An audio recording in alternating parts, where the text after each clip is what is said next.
Pimpo Haiti, the Haitian Diaspora, Living in Haiti podcast. This is Seejeanty, Seejeanty, your host, and I'm with the one and only pastor. You already know, Mark Antoine. As my gracious co-host, and we're here to provide another episode where the goal here is to talk directly to you out there in Haitian Diaspora, living wherever you may be in America, maybe in Canada, maybe in Chile, France, wherever it may be, and you want to engage and you want to learn more about what it means to be a Haitian who perhaps you were born there but spent a lot of time away and looking to come back. Perhaps you were never born there. Want to learn and come back. Want to maximize your chance to be successful, to be happy, to enjoy your time. And the goal is to bring others who have done the transition. I've done the transition. Our co-host Mark has done the transition, and bring others to also share their experience and break down every aspect, every detail from their experiences every week. Does that sound about right to you, Mark?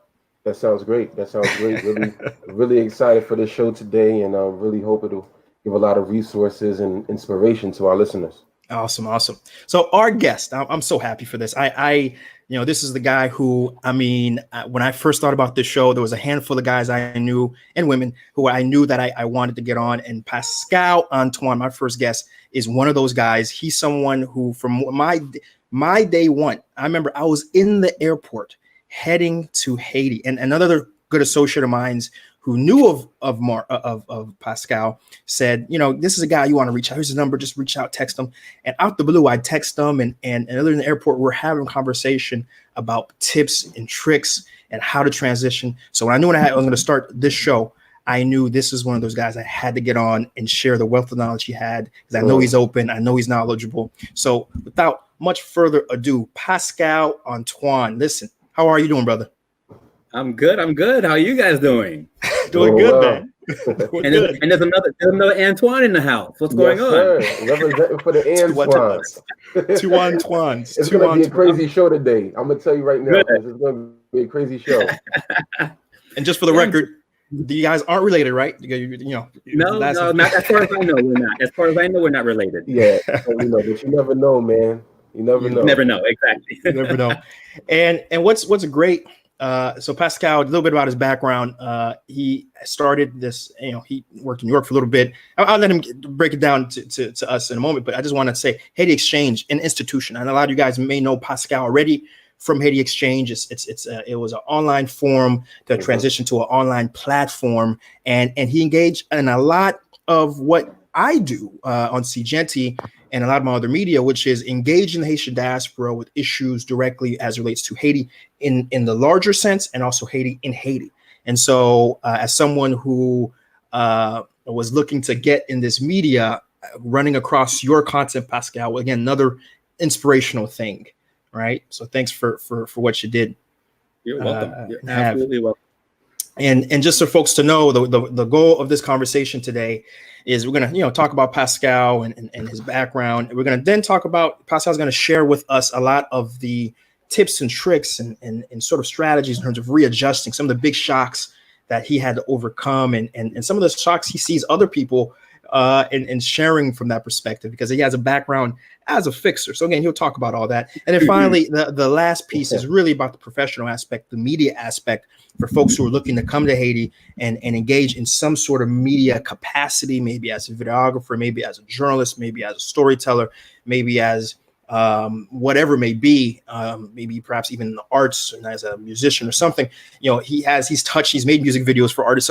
So he's going to touch about how to be successful in that media domain to wrap us up. All right. So again, stay tuned. Don't change that dial. It's going to be a really great episode. So Pascal, break it down to you. Who are you? Where did you come from? And bring it from the beginning all the way to wee Antoine to big Antoine, who then decided to make that transition. All right, let me start from my early days. A lot of people don't know. I was born in France, and came over to the United States when I was very young, and basically grew up in New York City. from a very young age, I've always been into either the performing arts or the media arts. And I remember when I was really young, begging my parents for, and I'm gonna give my age away, begging my parents for a Super 8 camera. This is before video. I begged for, a Super 8 camera. Every year I would beg, especially my mom, I would beg her for a camera, and they just thought I was too young to get one. And finally, at the age of 12, I got one. And instead of doing the regular, filming somebody's birthday or filming some, whatever, I was organizing people, and we did these little videos, these mini movies. And I remember for some reason at that age, I was into these disaster movies. Way back in the day, Chris, you were probably not even born yet.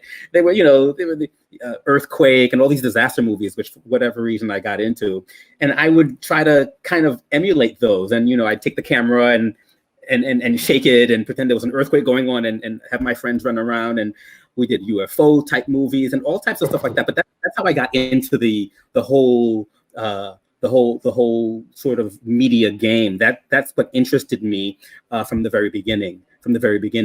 Fast forward a little bit, I eventually went to Stuyvesant High School in New York City, which is a top science high school in New York. And after that, I went to MIT, where I started out in engineering, but graduated with a degree in what they call visual science. And it was very interesting because this was right before the internet really started popping. And I have to be honest with you, I graduated not really sure what I was going to do. And the minute I graduated, the internet really started taking form. And I said to myself, wow, I sort of graduated at the right time in the right field, in the field that really interested me, and just went gung-ho into internet technology, taught myself HTML, started doing websites and stuff like that. But professionally, I wasn't working in media yet. Professionally, during those days, I was working as a project manager in my longest was at a bank. Was at the bank was at Chase Bank in New York as a project manager, heading people doing web-based applications and things of that nature. And eventually, in 2008, I branched off and started doing my own thing and really started getting into media production, which is my first love. Really started getting into media production. In 1999, I took my first trip to Haiti as an adult. I had been to Haiti several times as a kid, long time ago, during the Papa Doc days. But as an adult, I hadn't been there throughout the entire 80s. I'd never been there. I always used to watch these little snippets of Haiti on television. And I was always very curious as to what it was like to be there and stuff like that. In 1999, a friend of mine moved to Haiti, and I said to myself, wow, this is my chance to actually visit Haiti and see what it's really like and see it for myself. And I remember calling him up and I said, listen, you're in Haiti now, I want to come visit you. And he said, and this was during the Aristide days. And I remember him telling me, he said, okay, well, come on over, and when you get out of the airport, you don't listen to anybody, just look for me. Don't get into any random car. Just look for me. And these were the days of the Zinglin Du. People were robbing people on the streets. There were carjackings. I mean, everything was going on. So I'm in the plane going to Haiti, just wondering. And I remember this was summer 1999.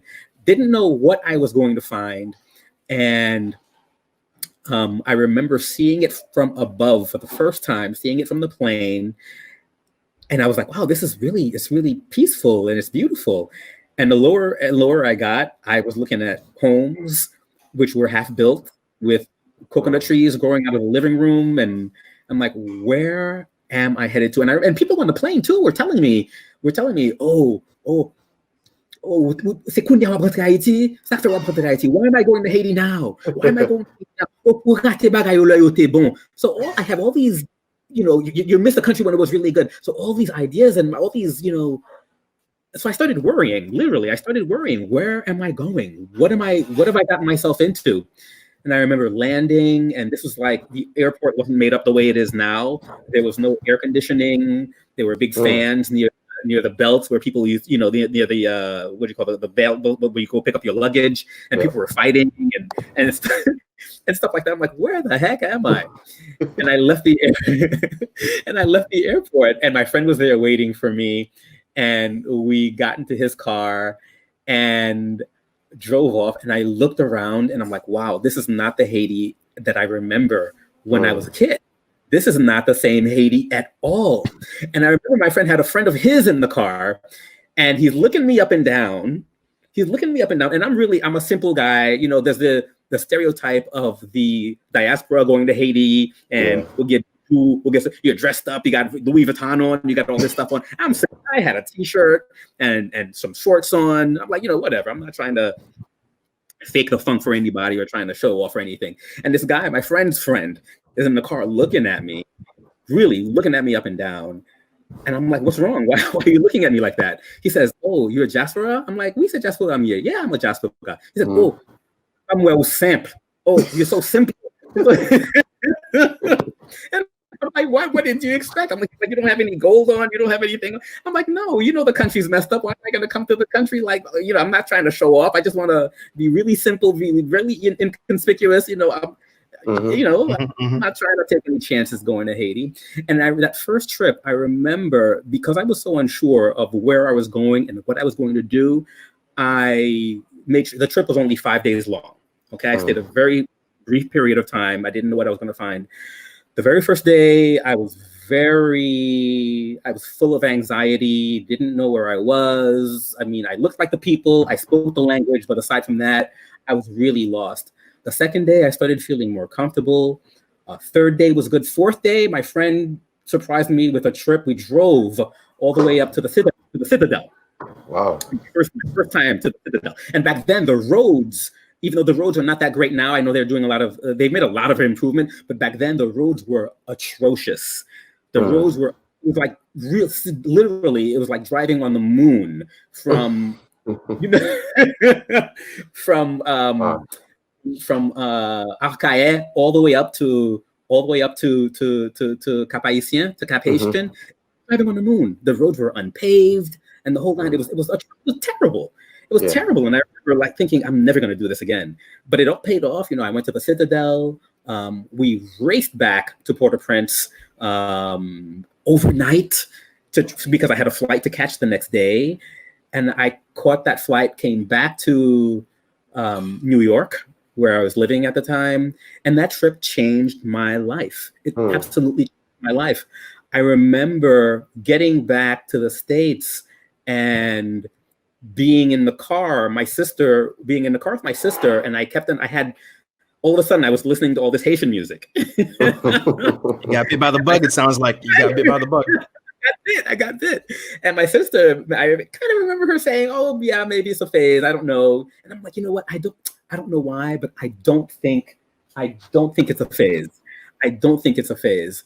And shortly after that, I started HaitiExchange.com, which was just a simple web page where I just kind of explained my experiences. And I realized that people were very interested in Haiti Exchange. And that prompted me to make it a lot more serious, a lot more robust. And it turned into one of the first Haitian forum websites, really early on in the game. And back in those days, this is the early 2000s, late 90s. There were big monster websites like sacapfet.com. There were a lot of other websites. It was a new technology. Everybody was getting into it. And we were really, I think, in the forefront. Our numbers were really high back then. And it was fun. But I had a job. I was working from 9 to 5, and then from 5 to 3 o'clock in the morning, I would do Haiti Exchange. The big turning point for me was just let me back up a little bit. What I would do basically, because the internet in Haiti was not as robust as it is now, so what I would do is I would post a lot of stories. I would keep in touch with people in Haiti, post a lot of interesting articles and things like that. And it was always associated with a with a conversation forum, with a discussion forum, and I would go to Haiti often for big events, for Carnival, for Sodo, for these big events. I would go to Haiti for these events, take pictures, and I would rush back to New York and post them online. The big turning point for me, there were two big turning points. I had sponsored a carnival group, Voix des Îles. I don't know if you remember them or heard about them. This was in the early 2000s. Voix des Îles, they had a monster hit called Pas n'en parler français. I'm sorry. Yeah, I think that was the name. But a friend of mine, a guy who worked for Télé Nationale d'Haïti, national television station, he asked me if I wanted to sponsor their carnival, and I'm like, yeah, whatever. I sent over some money so they could, kind of sponsor them, and so they can make a video and stuff like that. When I got to Haiti for that particular carnival, the song was all over the place. The song was all over the place. It was absolutely popular. There were Bon Appied, the foot bands, they were playing it in the street, stuff like that. I had no idea.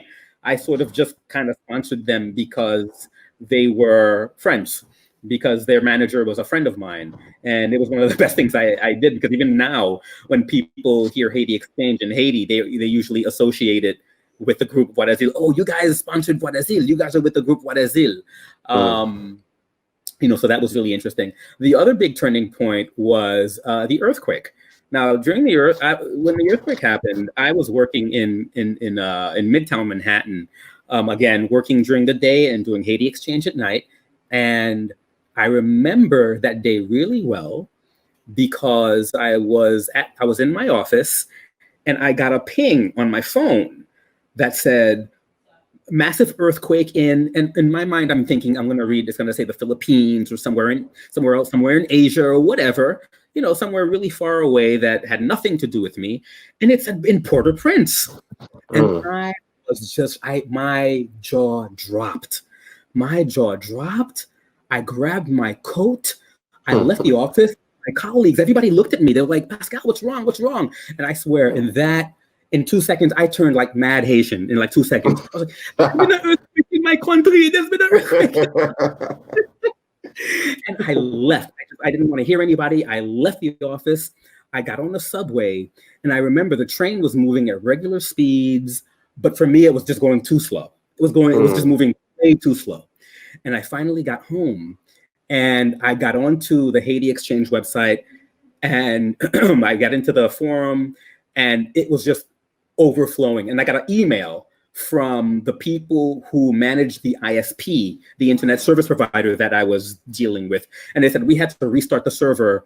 They asked me, like, what's going on? We had to restart your server, 4 times because it crashed 4 times. I'm like, there's been a major earthquake in Haiti. That's why the server's been crashing. He's like, fine, we're going to stand by it. We're gonna monitor it. We're gonna even migrate you to a larger server because this is really important news. And that night, that evening, I started a live stream, and I remember just to talk about it, just to bring everybody together and talk about what was going on. So I started this live video stream, and my cap was like 10,000 people, and I think I reached the cap. Within the first 9 minutes, I reached the 10,000 people. And people were sending me DMs, direct messages, and they were calling me saying, we can't get on. I'm like, keep on trying. When people fall off, you'll be able to get on.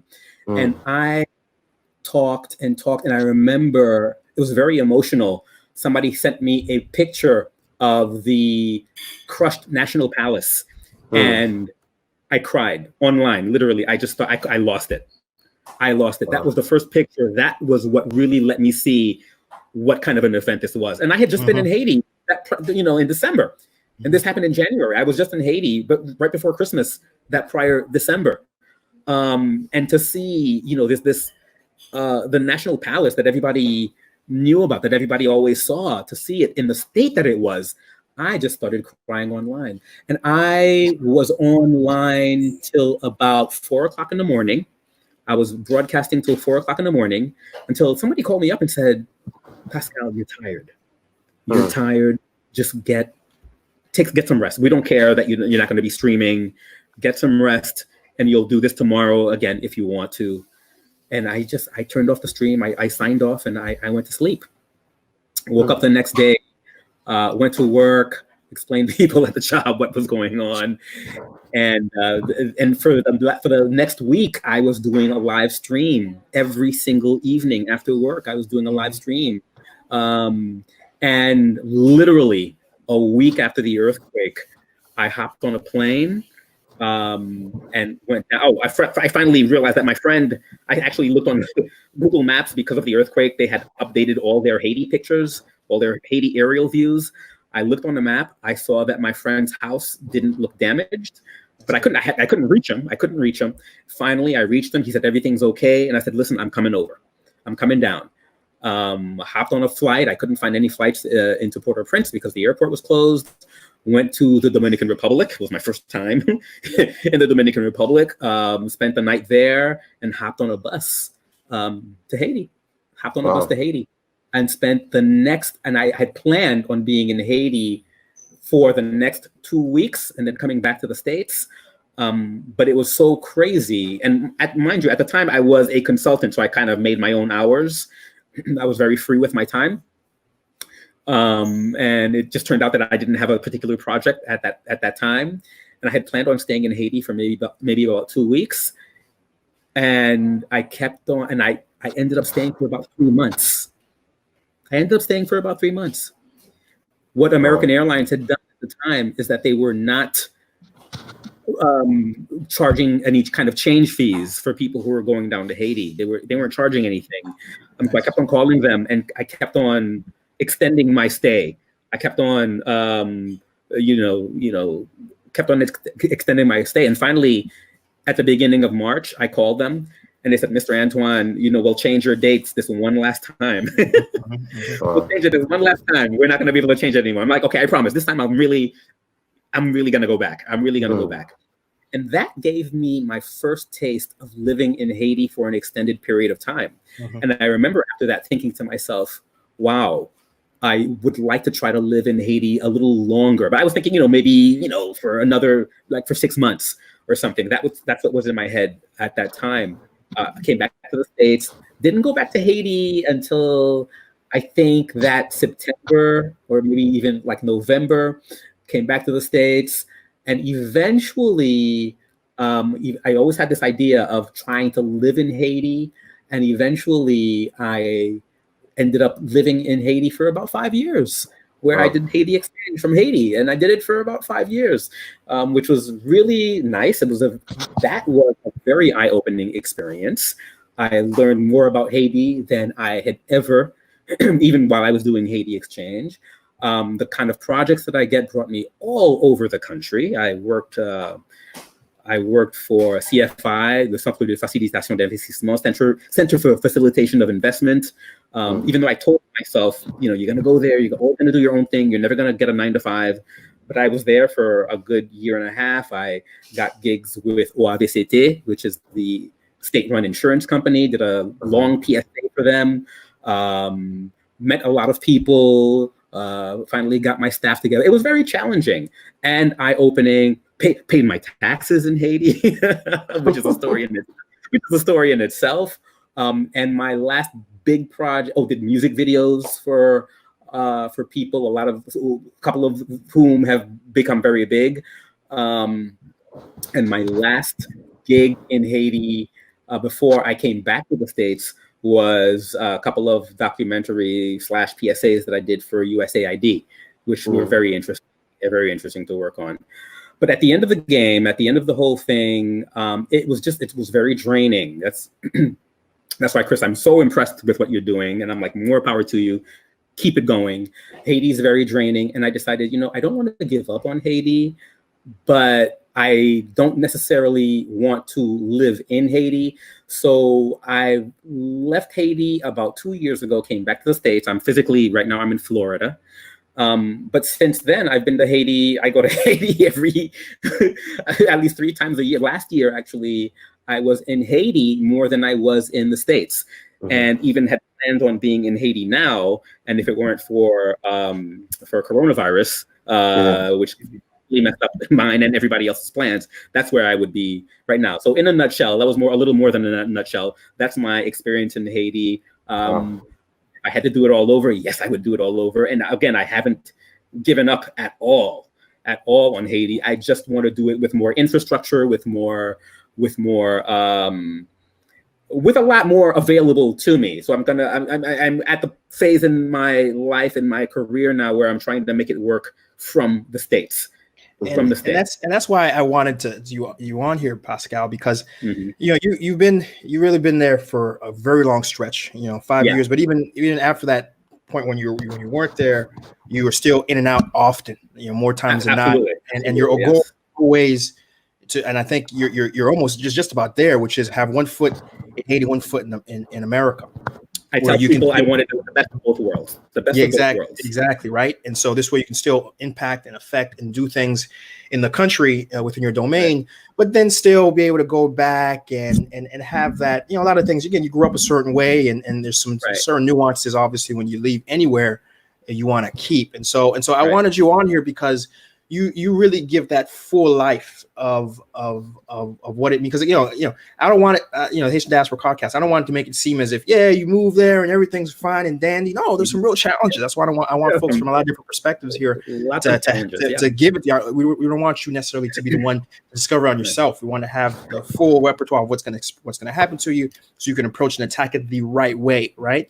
And so given that you've kind of been through this entire Rolodex of experience, and now that you're in this space where, let's be honest, Haiti is very fatiguing. I mean, I can tell you, there's been many times myself, and I know Mark can speak the same way, where I've been tired. I've been totally, honestly, discouraged. It's challenging. It's totally challenging. But then we wake up the next morning and we're like, well, got to get to work, got to get back to what we're doing here, and we got to reset ourselves. And it's a constant resetting, and so even myself, I can tell you, my long-term vision ultimately, obviously, is to spend the next at least 10 years at least fully rooted in Haiti. But then around the time when I don't have kids yet, but when my kids are probably 15, 16, 17, approaching that high school and their college, probably start looking at how can we get ourselves situated in stateside, me, my wife, and my kids, so they can transition properly into collegiate life, which will be stateside, right? But still have a very strong foot, have my ventures be set up in a way where I don't necessarily have to be there physically to run things. I can run them remotely for a few weeks or a few months, and then go back and be there, right? So just to be frank, so everyone has an understanding, even myself, I'm looking for a 2 feet off solution down the road long term, right? And there's nothing wrong with that, because again, the goal really is to have a very strong pipeline where folks feel engaged in all aspects, from social, economic, political, and providing their expertise, whatever it may be, to helping the social economic condition of Haiti. And that's ultimately the goal. So thanks for providing that input. Was there anything in that, Mark, in what in everything you just shared, that really kind of was aha or very interesting to you, Mark? Anything you want to? Yeah, one of the things that's kind of earlier on in your presentation, Pascal, was when you were talking about the way you grew up in New York, and about the camera that you bought, and the films that you were making with friends. My question to you is, you said your family has been there for quite a while. Yes, my family moved over in the late 60s. The late 60s. So you're probably one of the earlier generation Haitians to be over there. How does a Haitian American kid get interested into technology back in those days? Now, in these days with the internet, and now that we've had different, several generations, Haitian kids nowadays are very diverse in what we're studying and what we're learning. And we have Haitian American kids who are studying all types of things. Right. But back then, perhaps it was not as common. So how did that come about? I'll tell you how that came about. You're right. It wasn't that common. Right now, it's very affordable. You see it everywhere. Everyone's on social media. There was no internet when I was growing up. So so it wasn't a common thing to do.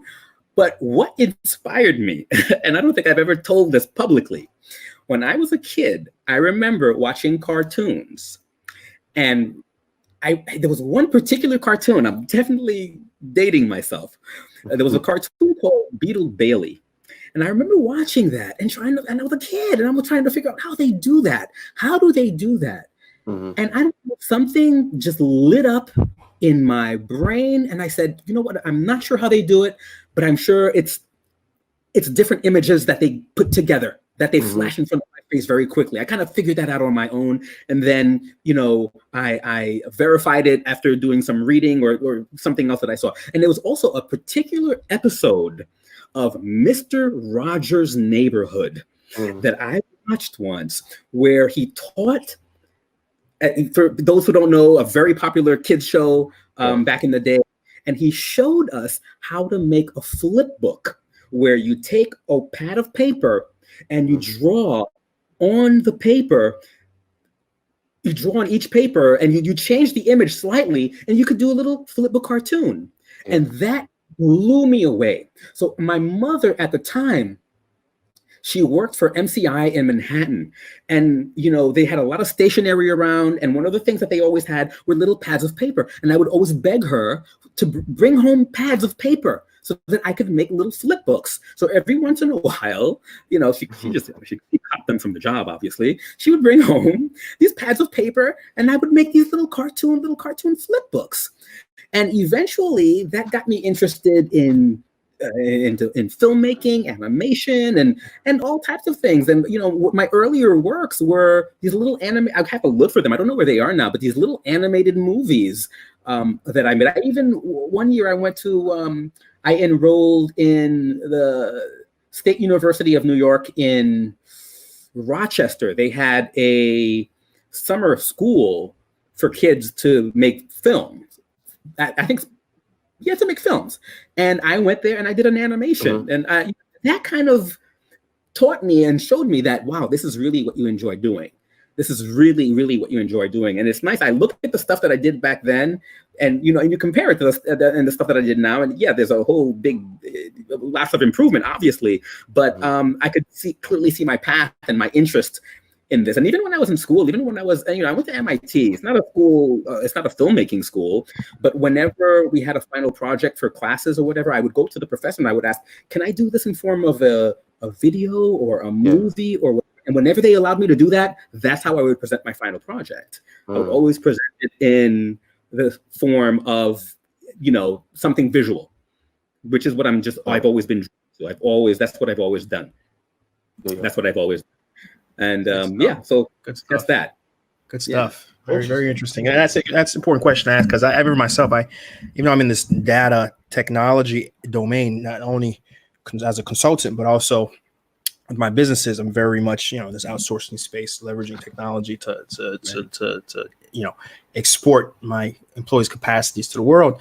You know, the reason I never got into it earlier, I went to the track of more of a traditional economist. I was working in banking for quite some time, was because I didn't see anybody who looked like me in technology. I saw Bill Gates and Steve Jobs. They don't look nothing like me. I was like, that's for them. And so let me go this way. So that's an important question to ask. So we're certainly happy you did go in that direction.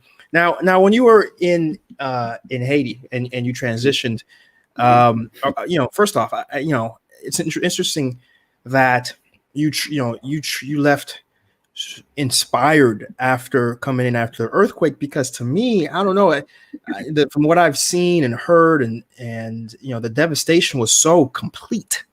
You know, I'm just curious, you know, to step into your mind and you know, be in that utter devastation, but yet still come back and you said you were bitten despite that. How does that work? How do you reconcile? Well, you have to understand also, prior to the earthquake, I had been going to Haiti for almost 10 years. I was always back and forth. So it was almost like a second home. I was very used to it, even though my trips were never longer than 3 or 4 weeks. Even if it was 4 weeks, usually it was just 2 weeks, because you know, that's all I had off from work.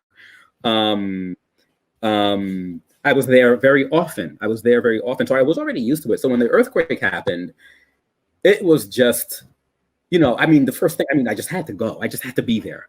And I think a lot of other Haitians felt the same way.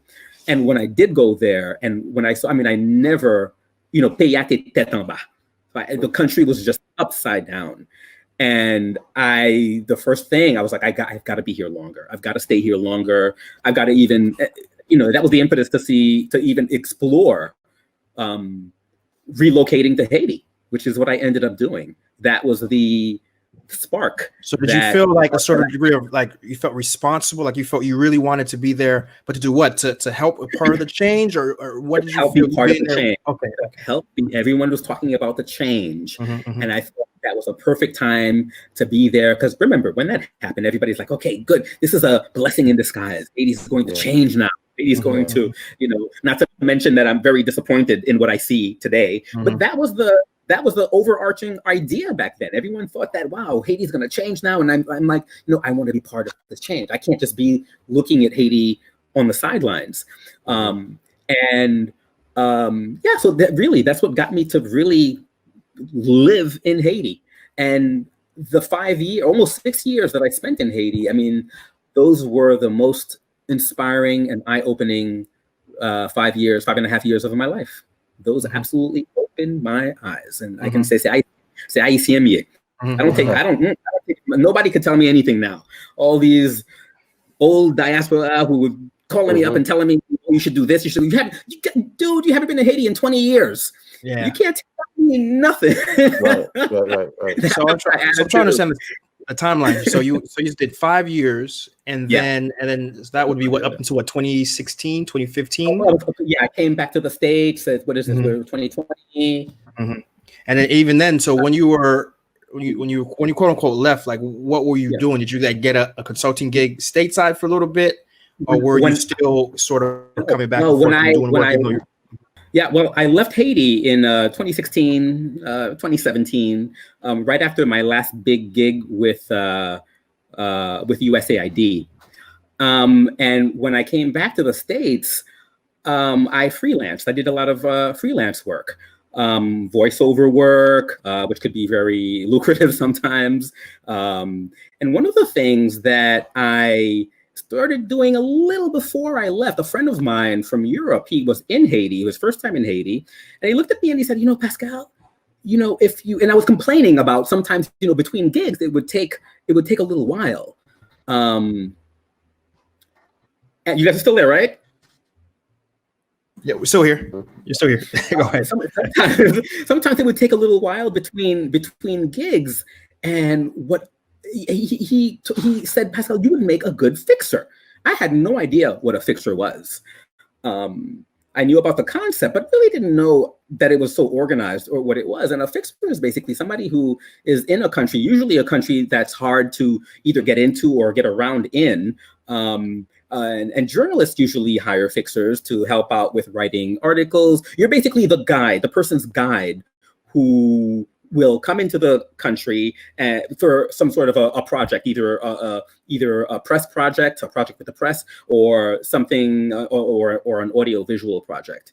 And my friend looked at me. He said, "Well, you speak English really well. You know the country. You know the language. You know the culture. You'd be really good." So I basically signed up to a fixer website, and almost immediately started getting phone calls to help people with their projects. So usually I would have my project that I was working on, and I would be helping out with other people's projects too. And my latest project in Haiti, a big project, which I'm still waiting to come out. Actually, two of them. It was one with the Travel Channel. That was last year. I went to Haiti. I actually started helping them even from the States. I was helping them with logistics, with everything, with basically everything. And we got to Haiti. Now this was a huge production. We filmed. We did 90% of our filming in the north of Haiti, around Cap-Haïtien. And it's for a project that should be coming out. I don't know. A lot of the big production companies have altered their schedules because of the pandemic. So I'm not sure when it's going to come out. But it's a Travel Channel show called Buried Worlds. And, we'll wait and see when it comes out. We'll wait and see when it comes out. That was a very interesting project. Another interesting project I worked on, and I actually came back to the States and went right back to Haiti right after that, with a professor from Montreal who was doing a project on Zoroquin, the big 4x4 vehicles that you see driving around Port-au-Prince all the time. Yeah. And I believe it's going to be a kind of artsy film, but we drove around and we interviewed really not celebrities, but very well-known people in politics and things like that inside of a Zolber camp, which was very interesting. And we were filming this during the political unrest that was going on at the end of last year, at the end of 2019. So it was very, quote unquote, dangerous. They almost didn't go. I thought they were going to cancel it. And they, we were on a conference call, on a Skype call, and they said, Pascal, we're going to call you back because things were really deteriorating in Haiti. They're like, we're having some concerns. We're going to call you back to let you know whether or not we're still going. So in my mind, I'm like, okay, yeah, this one's done. This is done. I'm not going to Haiti anymore. And they called me back the next day, and they're like, yeah, we're going. So of course, I had to pack and go to Haiti during this rough time. And we stayed in a hotel in Chanumas, which is sort of ground zero of all the unrest. And eventually, I demonstrations, flaming barricades. I mean, the whole nine. And we eventually moved from there. But we were in Haiti for a good, I think almost 2 weeks. Going through all of this. It was really, really challenging. And I'm really happy to say I got an email from the director, from the professor 2 days ago, who said, he's in the middle of, he's in post-production now, he's editing the video. I actually appear in the video several times. And he told me that it looks like it's going to be really good. He just wanted to know how I was and how I was holding up during the pandemic and stuff like that. So this is something else I'm waiting to see this come out. I think it's going to be very, very interesting. I'm looking forward to that. Sounds very interesting.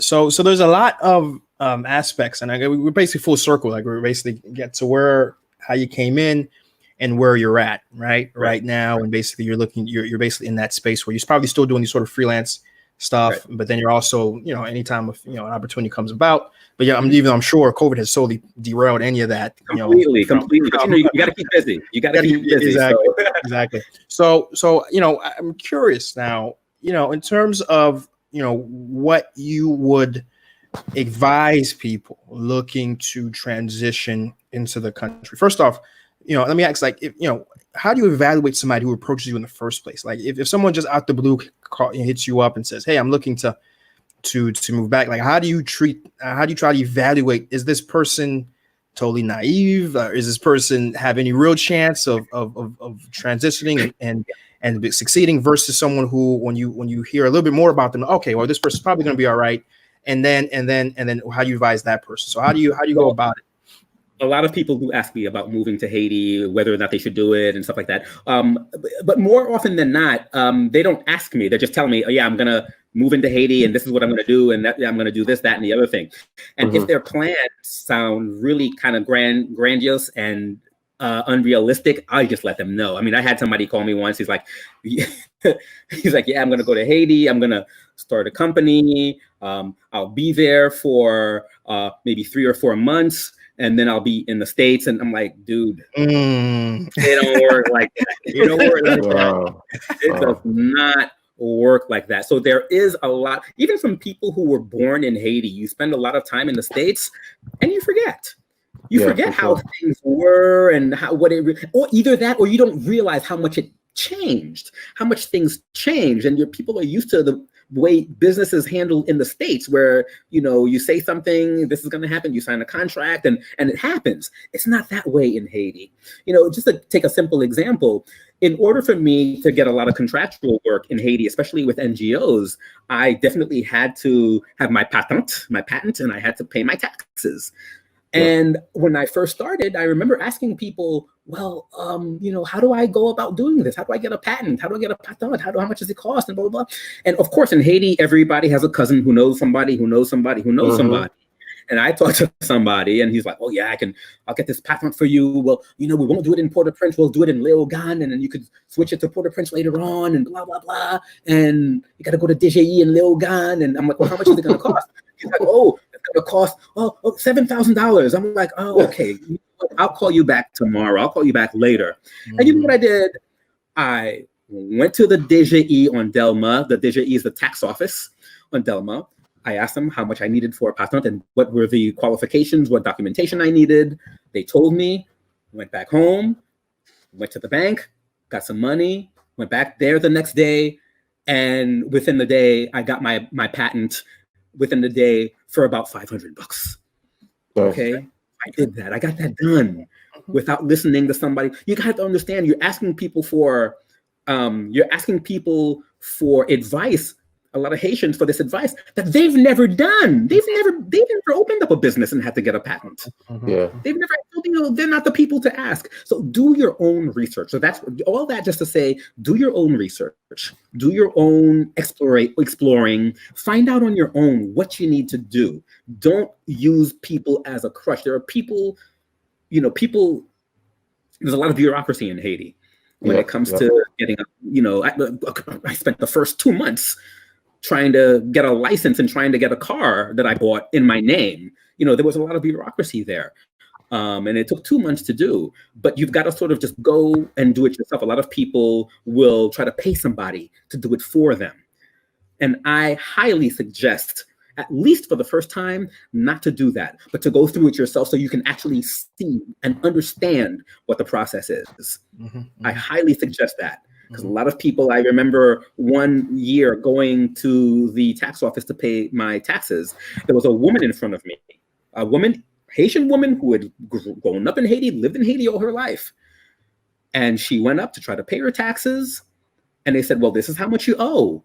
And she was asking, well, why? Because the person that she had gotten the year before, and maybe the year before that, to pay her taxes, took the money from her, went and got a copy of the receipt or of the tax form made and handed it over to her as if he had paid the taxes. He just kept the money. So he had to pay not only for that year, for the current year, but the year before and the year before that. Exactly. So she got to do it. And this guy, of course, he disappeared. He took the money. He's gone. He's completely gone. He's completely gone. Do the stuff yourself. Until you really understand, or until you really have somebody who works with you and is on your side and who understands and that you trust, do everything yourself so you understand. People, there are no shortcuts. Haiti's difficult and there are no shortcuts. There are no shortcuts to learning how to do all of this. Chris, I know you know what I'm talking about. Oh, yes. I totally agree. And that's one of the things I advise folks is that, you really need to, first off, be there. I like you with that first example with this person saying 3 months and he's out. No, you got to be there much longer. And then on top of that, you have to really do your best to very slowly. Like one of my first onion parlays, I say it took me 2 years to register my business because, I had to very methodically find someone, shop around, and learn first, not only firsthand, but also through everyone and their mother who has a contact to try to get my patent done as legally as possible, right? As legally as I can, to get it done. And it's very difficult to find that right contact that will usher you through that process the legal way, right? Without to minimize under the table. And that's really where there's no other way to do it other than to conversate, be there, ask around. And of course, since I've been through it, folks reach out to me. I try to help facilitate them with my contacts because I know they're upstanding, folks who will get the job done without, screwing you down the tail end. Sure. But it is certainly very difficult. I don't know, Mark, you got any similar sort of experiences? Yeah, I mean, in the NGO world, for my organization, it took us over 6 or 7 years to finally get all of our paperwork. And that's because we wanted to do it the right way. We could have gotten it much faster. Also, who knows whether it would have been right or wrong, but we, doing it the proper way takes a very long time. And so there's always that balance of trying to, figure out, okay, I need this done. Do I go the long way? Or do I try to take a shortcut? And like you said, Pascal, sometimes taking a shortcut in Haiti will actually take you the long way. Exactly. It'll bite you. It'll bite you in the butt in the end. In the end, it'll bite you. Now, you mentioned NGO. If anyone who's planning on working with NGOs, they're doing a lot of due diligence now before they hire people because there's a lot of nepotism. They want several bids, the whole nine. And even when I started doing this for USAID, they weren't so strict. But they wanted me to continue with them for another year, do some additional videos for them. And and I thought, oh, good, great, I'll get some more gigs from them. No. I had to go through the process all over again. Wow. They, the contractual process all over again. They had to get several bids. They ended up going with me, which I was very, very pleased with, but it wasn't easy, even the second time around. And because of all of the corruption that exists in Haiti, if not all of the NGOs are not following this path.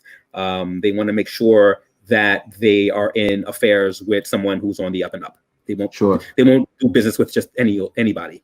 Sure. Mm-hmm. Very tricky, very tricky. And so that's a great point where again, someone who's reaching out to you, and that's one of the first things I tell somebody, hey, how often have you been visiting? Right? Even even with your early experiences, you were coming in and out of Haiti for ages before, like as you mentioned, for years before, you were spending as long as you could, a week here, weekend there, coming in, re-engaging, and so it wasn't as much of a shock to you when you transition. That's one of the first things I tell folks is make sure you're transitioning.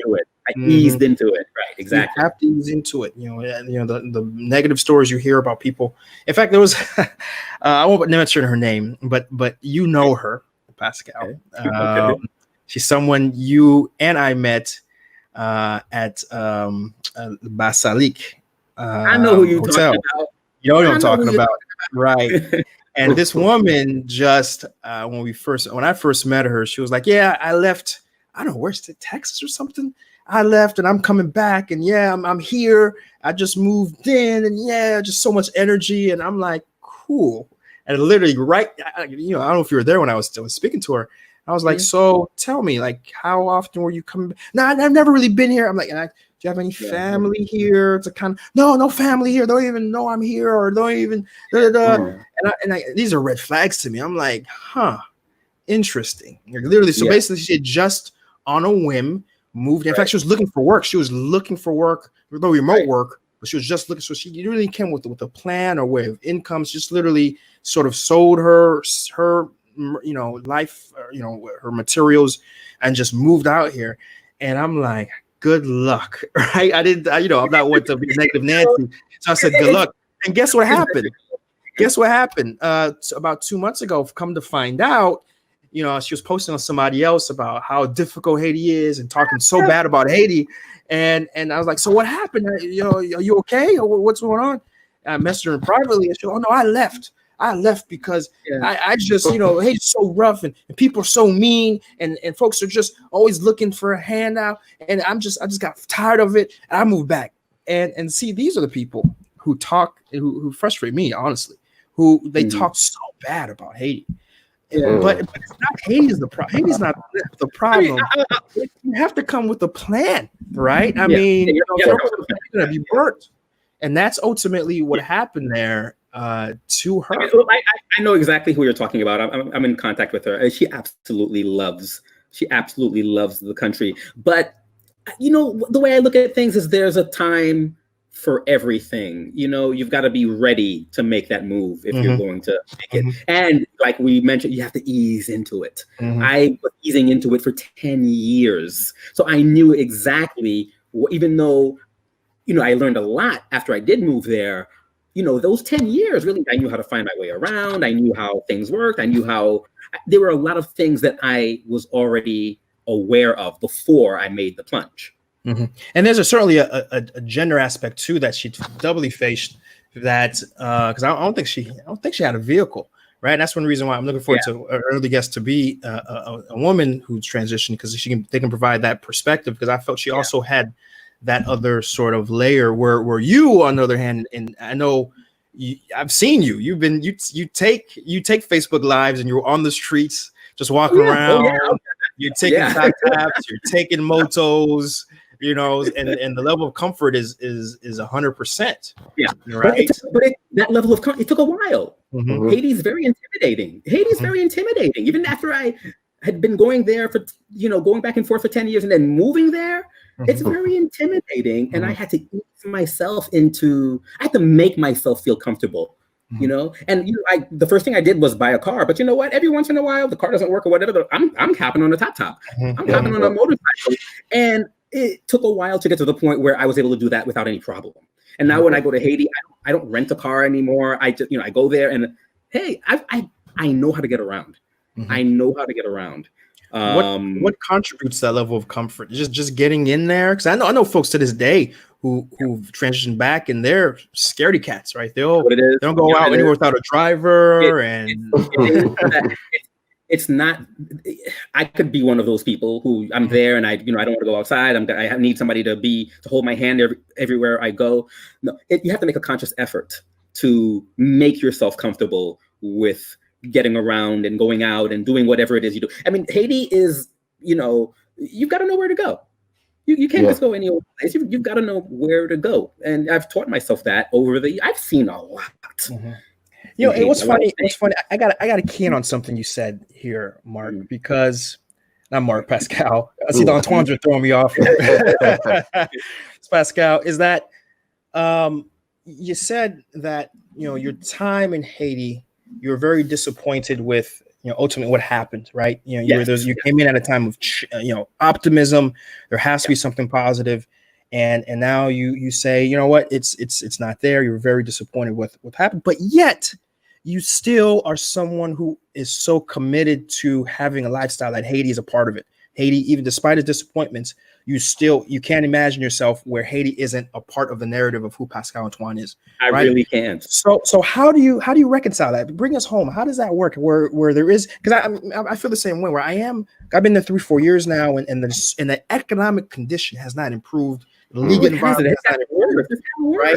But yet I'm still gung ho. I can't imagine myself that. So talk to me. Let me understand your perspective of where that positive energy comes from.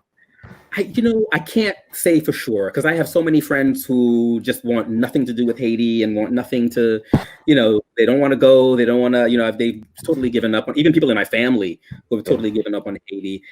There's something about it that just, like you said, when I went there in 99, I got bit by the bug. I distinctly remember my sister telling me, "Oh, you're going through a phase. And I distinctly remember myself thinking, I don't think so. Maybe I am going through a phase, but I just don't think so. It just turned my life around. And I don't know. I can't tell you exactly what it is that keeps me going back, but I always feel like even if I don't go back for a while, I feel like I will always be, eventually we'll go back. So let me ask it a different way. What are one or two things that have been disappointing, but yet why isn't disappointing enough for you to throw in the towel? Because that's a lot of these folks who quit Haiti. They're like, it's hit a threshold where the disappointments over, just kind of push aside whatever positive feeling or desire or narrative they have. So what has been one or two things been, but yet why isn't it enough to say, you know what, it's enough? Okay. Two things that have been most disappointing to me. Number one is just the government's inability to just get its act together.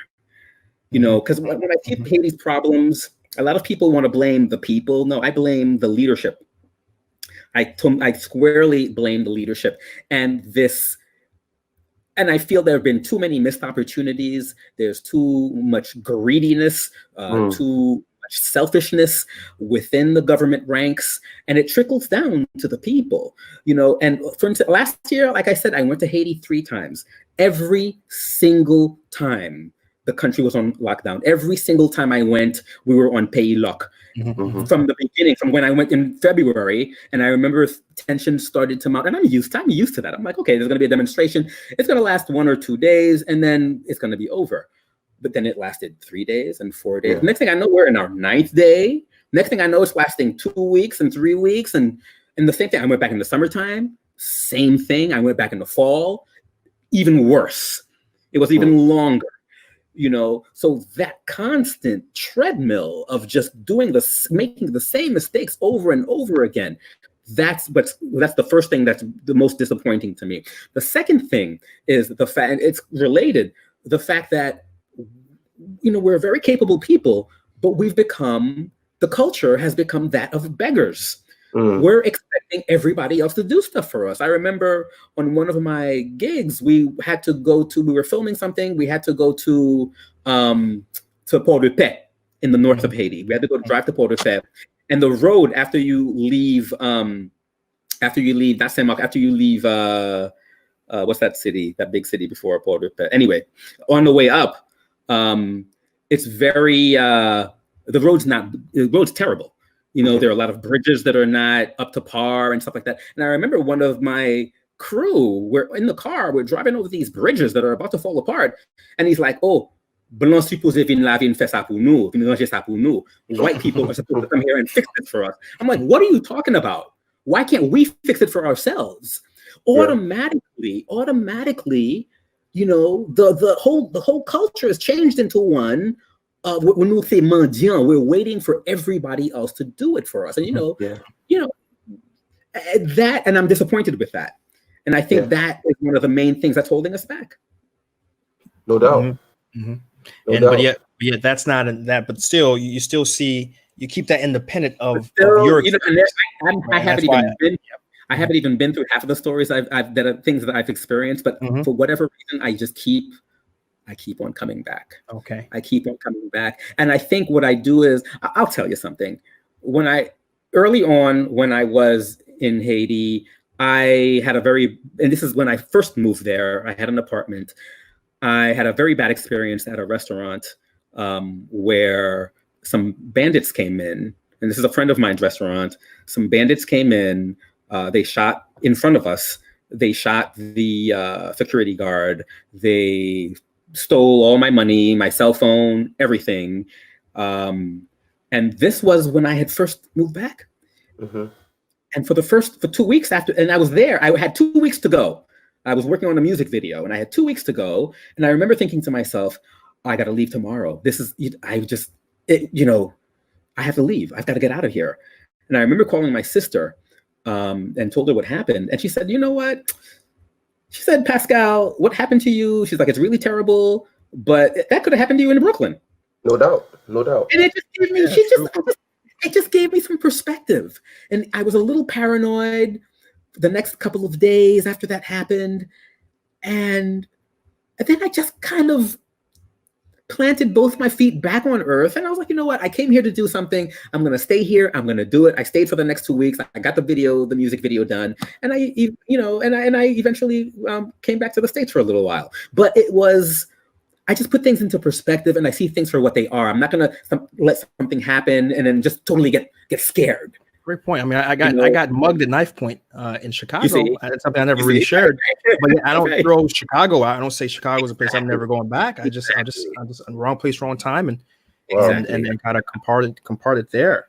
So I do want to transition now to, I guess, really bringing home, your professional life. So how, what sort of advice? Because as you sound like you've had some incredible successes in terms of getting contracts with and opportunities with NGOs, with OAVCT and a bunch of different. So if someone's looking to get in the media, right? Break that down. How would you advise someone, to how do they go about finding opportunities? And then ultimately, how do you execute it given, some difficulties that the difficulties that exist in Haiti? Network.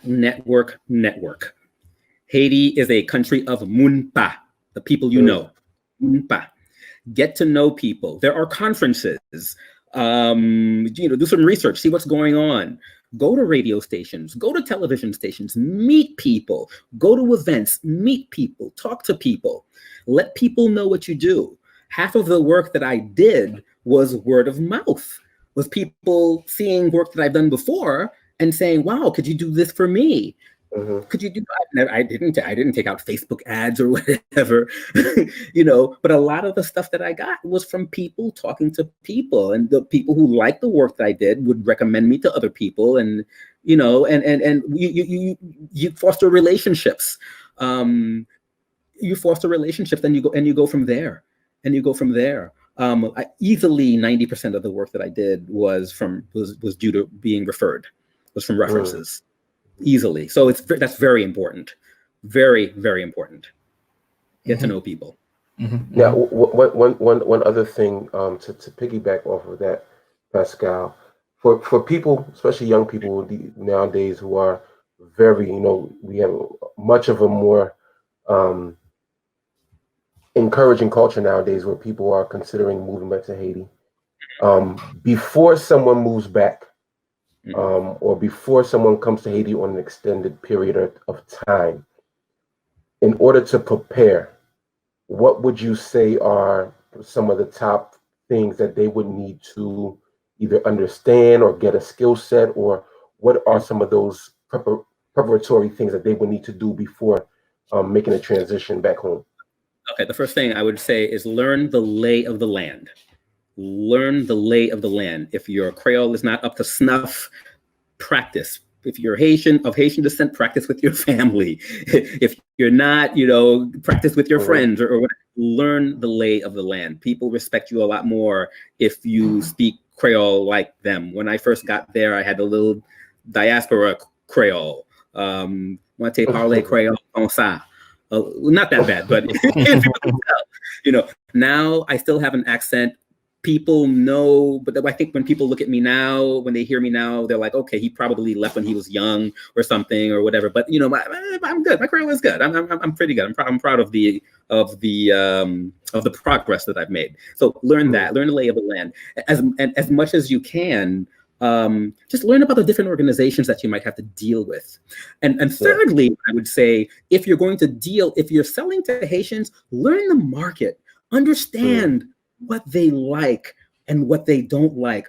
When I was doing music videos, for instance, I learned that, the taste is very different. So a music video that I do for Haitians in Haiti is very different from a music video that I would do for Americans here in the United States. Yeah. One example, for instance, Haitians don't like to see Haiti in videos. They don't want to see anything that really, they want a video that looks like it's Haiti, but that looks like it was filmed somewhere else. I don't know what I mean. So I did a lot of, but me, I love to see the Timashans in the video. I love to see that stuff. I want Haiti to be reflected in the video. But I noticed that a lot of the videos that I made that show the Timashan or that show this or that show that, the diaspora really enjoyed it, but Haitians in Haiti, it was completely different for them. They took it very, very differently. So those kind of things you got to learn. So learn your market, find out what they want for whatever it is you're selling. If you're selling to Haitians in Haiti, learn the do's and don'ts, or learn about what their tastes are, based on, depending on what you're selling to them. If you're selling to Haitians. Yeah. Now, where do you see the prospects are for media in Haiti? Like, where do you see someone could come in from the diaspora and exploit and potentially, again, it's not becoming necessarily rich, but at least perhaps do enough to sustain themselves, or maybe sustain themselves in addition to another hustle? Like, where do you see the aspects of avenue may be in media? When I use the word media, I'm very broad, right? I use it in just every sense that may get you on camera, from being an artist, from being a videographer, from being a special effects. So it's very broad. So where do you see that opportunity may be for someone looking to come in and impact in the country? Okay. When it comes to media, Haiti is a huge canvas. Haiti is very unique in terms of the things that can be represented, that can be shown on television or in painting or whatever, even on radio or podcasting. And that, to me, is not exploited enough. It's not exploited enough. One of the things, I think, one of the big advantages, Chris, that you have coming in more recently than I have is that this remote work is really exceptional now. The speed of the internet in Haiti, and one of the reasons that kept me from moving to Haiti sooner than I did was that I knew I couldn't do anything with the inferior speed of the internet that I got. But once it got to the point where, hey, I could work with this, that's when I decided, okay, I'll throw my hat in, and I definitely moved to Haiti. So you've got even if you're working in Haiti, but your market is the rest of the world, you can do remote work in Haiti, where you have so many resources, visually and otherwise, available to you. So that's something that I think people can definitely take advantage of. And that's something that's definitely changed the playing field. But there's a lot. Haiti is virgin, business-wise, is a virgin territory in so many ways. There's so many things that are done in the States and in the rest of the world that are not yet in Haiti, that I think there are a million ideas that you can do, from Haitian versions of Uber to anything, as long as it's well implemented and you study your market.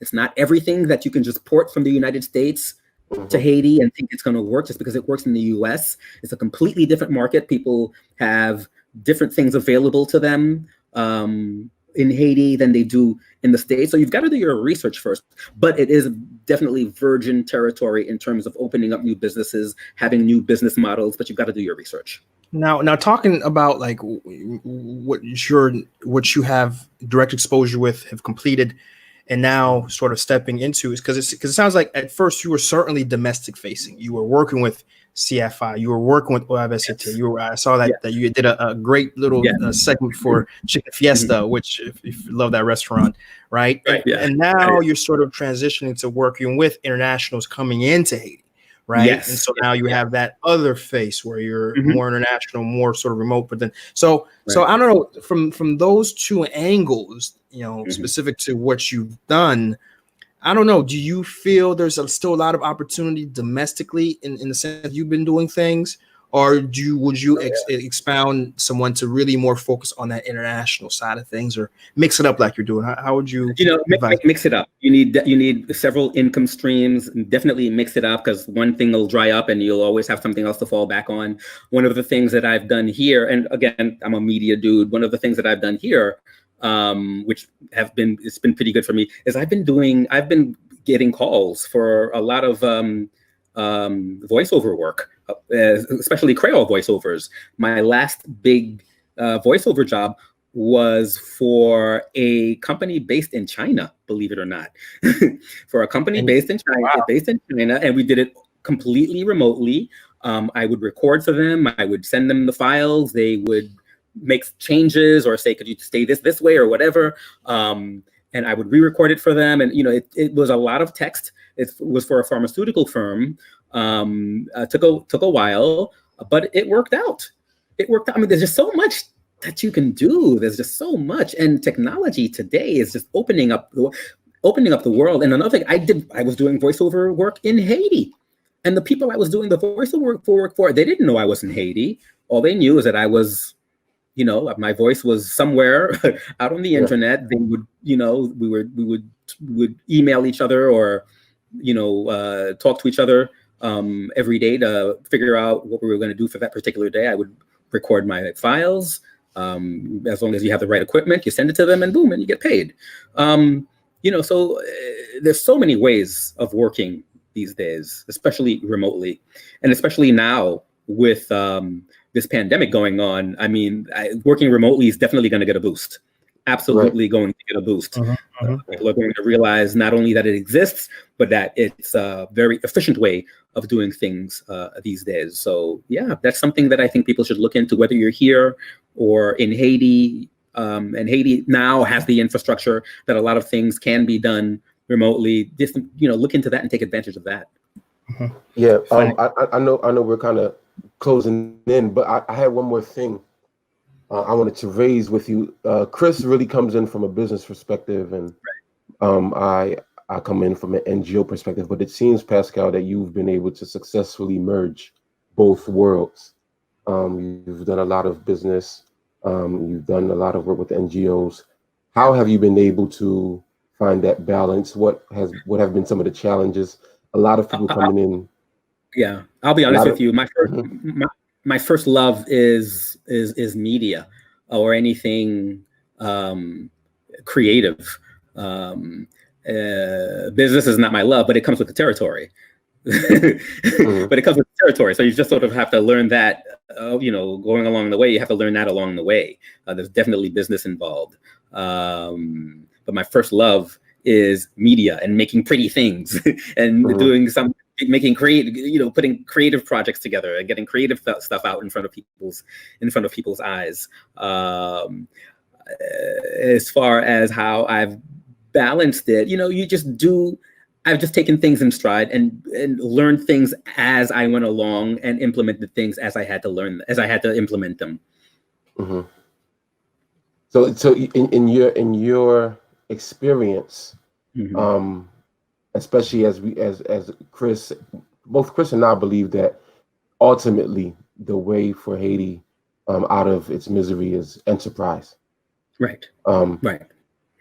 Have you seen through your work, through media, through the media you've done for NGOs and some of the things you've done in business realm, have you seen some of that light begin to shine? Have you seen potential for that light to come? Yes. To come? Mm-hmm.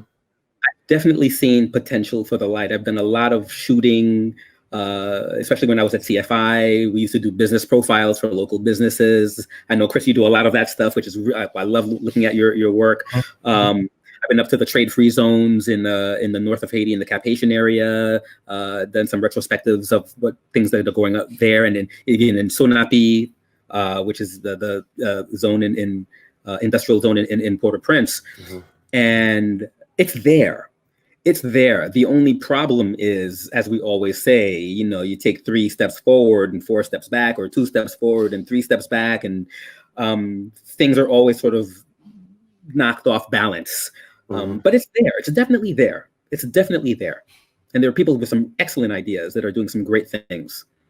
I love it. I love it. And certainly you've really helped push the culture, certainly in the right direction with a lot of content you've done in Haiti Exchange. And so the what you provided today has been very helpful, Pascal. So I want to thank you so much for providing those details. You're welcome. My pleasure. And I don't know what I want to give you the really last word here. Like what sort of final thoughts do you want to parlay to the audience in terms of just your experience and your background in the country? Like what's final thoughts do you have? I'll tell you, I'm in the States now. Definitely my first, once this COVID stuff is done, I'll be probably rushing back to Haiti to do some stuff. Right now I'm working on, I got a call from a good friend of mine who has built a building in Tiguave, and she wants to do put together a radio station there. So I'm going to be doing a lot of work with her, but we figured, because everyone's sort of on lockdown right now, we're probably going to start very soon. So look for a lot of live posts coming from the States and eventually from Haiti. I've got a friend in Haiti who I mentioned this to you. Actually, he was an employee of mine, is doing some really viral news videos of what's going on in Haiti right now. So we're gonna be partnering and trying to get shed some light on those things. Lots of stuff coming up. For anyone who's thinking of doing business in Haiti or actually moving to Haiti, again, learn the lay of the land, understand the culture, understand from a business perspective what it takes to actually do something in Haiti. And remember also, you don't have to move to Haiti to do today. You don't have to be in Haiti to do business in Haiti. You don't have to physically be there. Things are changing very fast. So it's up to you to keep abreast of what the new technologies are and what people need, what markets are asking for, whether they be in Haiti or outside of Haiti. Things are changing so fast. I don't even need to mention. I can't even say how things are changing extremely fast. But Pascal, I want to thank you so much for being a part of this show. No problem. Mark, any final comments before? No, I mean, I think Pascal, you've given us a wealth of knowledge. Thank you so much, and really good to hear from you. I think you're just a generation or two before Chris and I, and so it's really good to get your perspective.